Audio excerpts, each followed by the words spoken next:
Bonjour, bonjour, bonjour à tous. J'espère que vous allez bien, que vous avez bien passé la journée et que vous vous apprêtez à rentrer tranquillement chez vous. En tout cas, pour ceux qui discutent les taxis chaque soir, comme moi, bien sûr, et qui ont des difficultés pour rentrer à l'heure à la maison.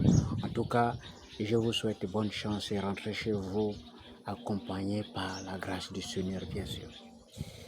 Aujourd'hui, j'adresse mon message à au ministère de la Communication. Ministère de la Communication.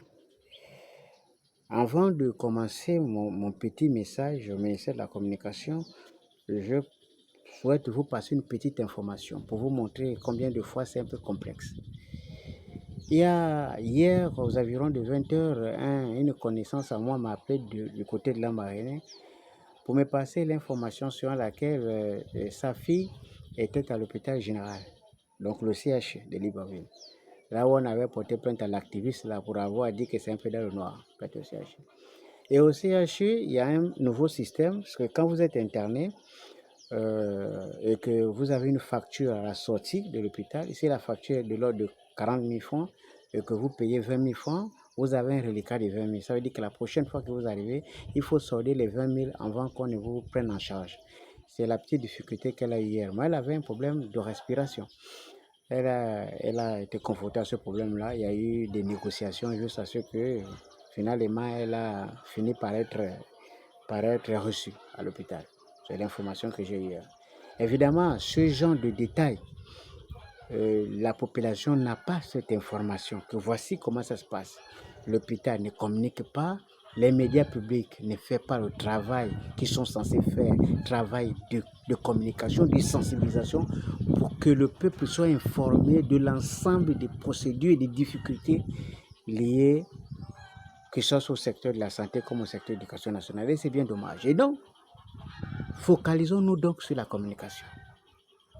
Il y a de cela quelques temps, on nous avait dit, lors du passage d'Alain Claude-Bilbinge et les autres acteurs à la tête du ministère de la Communication, on avait dit que c'était une cacophonie, c'était de n'importe quoi, du pilotage à vue, ils ont fait de n'importe quoi. C'était un perroquet, ils parlaient beaucoup trop, ça veut dire que c'était mauvais ce qu'ils avaient fait.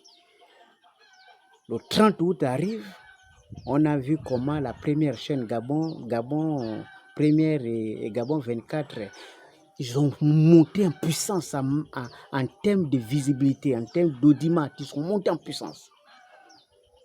Je suis sûr que si vous interrogez les responsables aujourd'hui, ils vont vous dire l'audimat est en train de descendre. Ça veut dire que la visibilité descend légèrement. Pourquoi?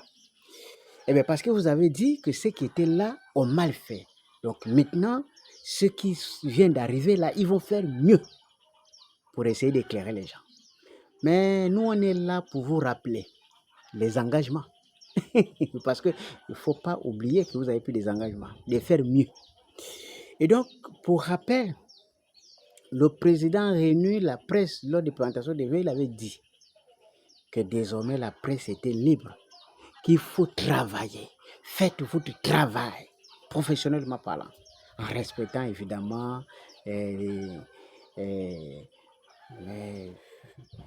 respecter l'intimité des gens et tout le reste. Bon, bref, tout ce que vous avez comme la déontologie, respect de ceci. Le président a dit travailler. Est-ce que Brice Clotaire Oligui Nguema, je vous rappelle qu'il est président de la transition, donc le président de la République, c'est la personnalité publique qui est faussement connue. Ali Bongo était là, il était connu.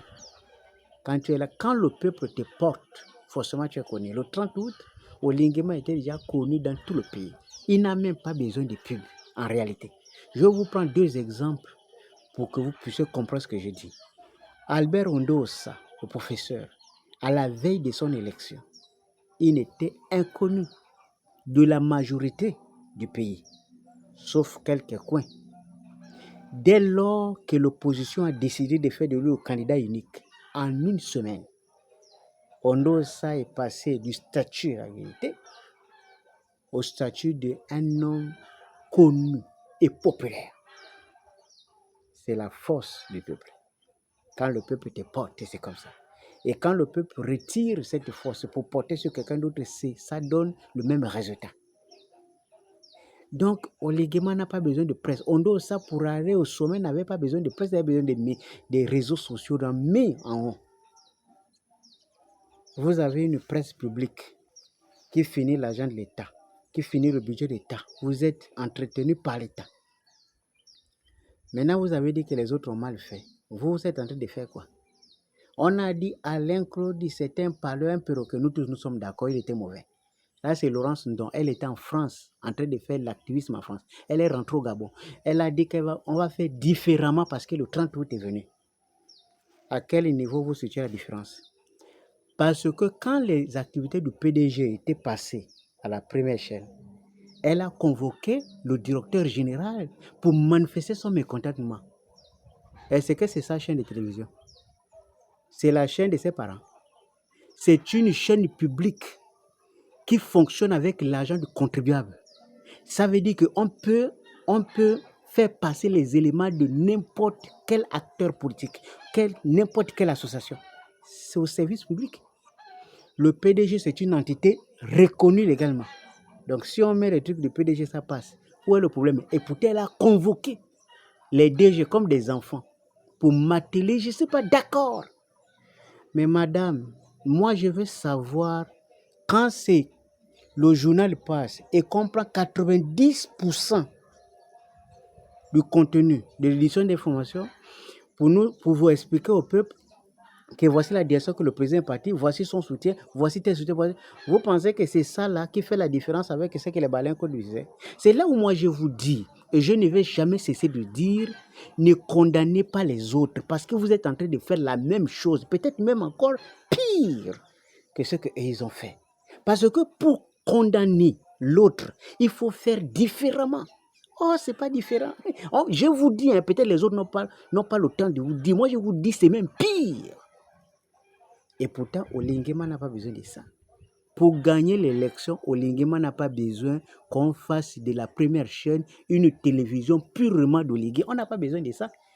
À quel moment vous allez donner l'opportunité à la trentaine de candidatures qu'on vient d'enlever le temps de s'exprimer? À quel moment? C'est des citoyens gabonais. À quel moment vous allez donner la parole aux autres acteurs de la société, de la vie sociale du pays? À quel moment? Est-ce qu'une chaîne de télévision publique est censée fonctionner comme elle fonctionne aujourd'hui? Vous rendez même les professionnellement, vous les rendez même presque, après on va dire qu'ils ne sont pas des vrais professionnels. Oh, c'est faux. On ne peut pas remettre en cause le professionnalisme d'Ali Renaud Radjumba. Ou bien Delmout Moutsinga pour ne prendre que quelques exemples. Mais s'ils sont au mauvais endroit, que voulez-vous qu'ils fassent? Si les professionnels reçoivent l'instruction de diffuser ces masses, vous voulez qu'ils fassent quoi?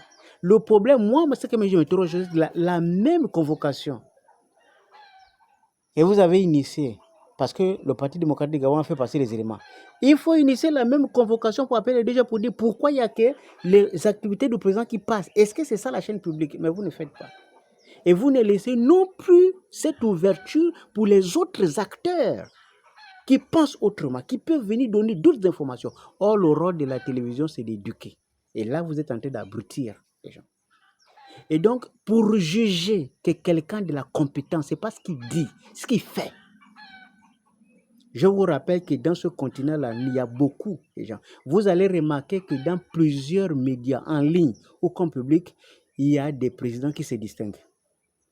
C'est par rapport à ce qu'ils posent comme acte, pas par rapport à ce qu'ils disent. On ne suit plus ce que les gens disent. Parce qu'il y a des gens qui disent des choses, ils font le contraire.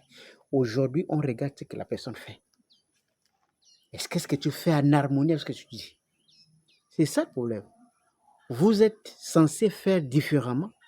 Prouvez que vous êtes différent. Agissez différemment. Ne faites pas pire. Sinon, ça n'a pas de sens. Vous avez presque précarisé les éléments de la presse. Même pour une simple petite subvention, ça complique. Les gens sont dans une extrême précarité. Ils sont obligés de vivre avec des gombos. Oh, il y a une conférence ici, ils partent. Oh, il y a une conférence ici, ils partent. Oh, il y a une conférence ici, ils partent pour prendre des petits 5 000, des petits 10 000. C'est plus du journalisme. C'est plus des communicateurs. C'est des chiens de chasse qui partent chercher les portes piques. Vous avez à affamer les gens. Ils ne peuvent plus rien faire d'autre. Si ce n'est assister au meeting, là, ils peuvent recevoir un peu quelque chose. Est-ce que c'est bien comme ça? La presse, c'est le plateau par excellence, là où on doit retrouver les débats. Aujourd'hui, on ne fait plus de débats. Quand on a proposé les émissions passées là-bas, je vous avais demandé, tous les candidats sont en train de passer. Ali Bongo va passer quand? Il n'est jamais passé. Est-ce qu'on peut faire ça? Est-ce qu'on peut mentir comme ça? Vous avez fait passer tous les autres candidats. On a vu les Onkekali, les autres en train de fumer les autres candidats. Mais vous allez, dans votre projet de société, vous avez fait quoi? Ils n'ont rien fait, Ali. C'est comme ça que vous allez développer. C'est ça votre journalisme? Un communicateur n'a pas d'état d'âme. C'est comme un militaire. Si le président vient vous poser des questions, l'objectif, c'est d'éclairer ceux qui nous suivent. Mais vous êtes en train de trier les questions. Quand il s'agit de quelqu'un qui vous donne l'argent, vous faites trier des questions. Quand c'est quelqu'un que vous n'aimez pas, vous fumez les questions. Est-ce que c'est ça? Est-ce que comme ça, on peut développer un pays comme ça? Pensez à la jeunesse. Pensez à ceux qui nous suivent à l'extérieur. Pensez aux autres communautés. Pensez à ce que les autres peuvent penser de nous. Quand ils se connectent sur une chaîne comme la première chaîne, du début à la fin, on ne voit que les activités présentes. On aura comme l'impression que nous sommes en Corée du Nord. C'est pas bien. Or, en réalité, si tu fouilles bien, Olingi n'a pas besoin de ça. Pour gagner au Grand Nord, il n'a pas besoin de faire une telle publicité. Pour gagner partout, on n'a pas besoin de faire une telle publicité. Il a juste besoin de faire ce pourquoi il est là. Il a juste besoin de travailler comme n'importe quel président travaille pour la République. C'est tout. On n'a pas besoin de faire la publicité. Ce n'est pas ça qui va changer la donne. Mais tout ça, vous n'avez pas compris. On peut médiatiser un événement. Ali a été médiatisé en 2023, c'est parce qu'il y a péché, qu'il y a échec. Ce n'est pas confisquer la télé. Et là, c'est un problème. Parce que cette télé devient un instrument d'abrutissement général. Parce que pour ceux qui n'ont pas Internet et qui suivent là, ils sont en train d'abrutis parce que ça ne dit rien du tout. Il n'y a plus rien. Il n'y a pas des émissions phares, il n'y a pas de débat, on ne peut pas éclairer les gens. C'est bien dommage. C'est compliqué à dire. Bon, Thibaut, hein, en tout cas, on fait l'effort de dire l'essentiel. Hein. Donc, ne prenez pas ça mal. C'est juste, chacun de nous trouve sa façon à lui de participer à ce que nous espérons tous. Ça veut dire la vie en mieux. Parce que chaque citoyen veut vivre mieux. Nous, on ne veut pas pour vivre mieux, il faut être l'oncle de tel au niveau de tel. Non, nous, on veut un Gabon où chaque Gabonais, où qu'il soit, qu'il ait des parents ou pas, il vit mieux. C'est ce que nous voulons. J'ai toujours dit aux gens, les histoires d'actinés et des parents, là, ça ne va pas aider ce pays. Si vous voulez d'un pays prospère, commencez à penser Gabon d'abord, dans son ensemble, et non l'actiné d'abord. Sinon, là, ça nous amène droit au mur. Je peux vous assurer, ce n'est pas un prophète de malheur, hein, mais si vous continuez sur cette voie, le mur là n'est pas très loin, nous allons cogner d'ici. Du beau dîner.